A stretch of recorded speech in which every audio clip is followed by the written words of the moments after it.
વલસાડના વસિયર રોડ ઉપર આવેલ જેડી ફૂડ કોર્નર દુકાનમાં અગમ્ય કારણોસર આગ લાગવાની ઘટના બની।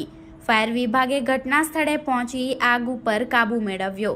14 નવેમ્બર ગુરુવારના રોજ 6:30 કલાકની મળતી માહિતી મુજબ વલસાડના વસિયર રોડ ઉપર આવેલ ડી માર્ટ નજીક જેડી ફૂડ કોર્નર નામની દુકાનમાં આજરોજ અગમ્ય કારણોસર આગ લાગવાની ઘટના બની હતી।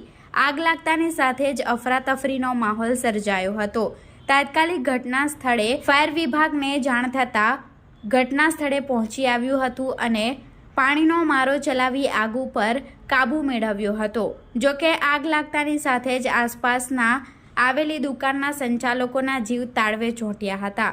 આગ વધુ પ્રસરે તે પહેલાં જ ફાયર વિભાગે ઘટના સ્થળે પહોંચી પાણીનો મારો ચલાવી આગ ઉપર કાબૂ મેળવી લીધો હતો, જેના કારણે તમામ લોકોએ રાહતનો શ્વાસ લીધો હતો।